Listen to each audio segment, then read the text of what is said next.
வணக்க மக்களே, நான் உங்கள் ரோகுலாட் போய் பேசுகிறது. நான் கேட்குறது நீங்கள் இன்னைக்கு சூடான சுவையான தேங்காய் பால் திரட்டு பாயாசம் பண்ணுறது பார்க்கலாமா? அதுக்கு முதல்ல தென்னை மரத்துலேருந்து ஒரு தேங்காயை பொறிச்சு அதை உரிச்சிக்கலாம். தேங்காய் அப்படின்னாலே முதல்ல எடுத்தோன்னே ஞாபகம் வருது நம்ம ஸ்கூல் டைமில் நல்லாவே ருசிச்சு சாப்பிட்ட தேங்காய் முட்டாய் தான் ஞாபகத்துக்கு வருது. இந்த மாதிரி உங்களோட ஸ்கூல் டைமில் உங்களோட ஃபேவரட் சாக்லேட் எது அப்படிங்கிறத கமெண்ட்டில் சொல்லுங்கள். அடுத்து தேங்காயை உடைச்சி அதில் இருக்க தண்ணியுமே குடிச்சிக்கலாம். அதுக்கப்புறம் தேங்காயை சின்ன சின்ன பீசஸாக வெட்டி ஒரு மிக்ஸி ஜாரில் சேர்த்து அதை 3 வாட்டி கொஞ்சம் கொஞ்சமாக தண்ணி கலந்து அதில் இருக்க தேங்காய் பாலை ஒரு கப் நிறைய எடுத்து வச்சுக்கலாம். 100 கிராம் பாசிப்பயிரை கொஞ்சோண்டு ப்ரீ ஹீட் பண்ண பேனில் போட்டு வறுத்து அதுக்கப்புறமா அதை வேக வச்சிடணும். நல்லாவே கொலைய வேக வைக்கணும். 100 கிராம் பாசிப்பயிறு, அதுக்கப்புறம் ஒரு கப் தேங்காய் பாலுக்கு 2 டேபிள் ஸ்பூன் அளவுக்கு சர்க்கரையும் சேர்த்துக்கணும்.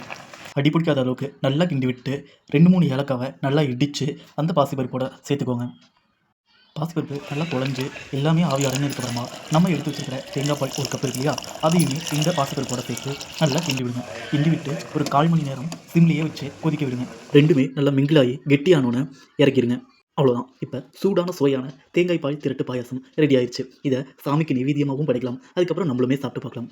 சாப்பிட்டு ட்ரை பண்ணி பார்த்துட்டு ரெசிபி எப்படி இருந்துச்சுன்னு மறக்காமல் கமெண்ட் பண்ணுங்கள். இந்த வீடியோ பிடிச்சிருந்தா மறக்காமல் லைக் பண்ணிவிட்டு நம்ம சேனலுக்கு சப்போர்ட்டும் பண்ணுங்கள்.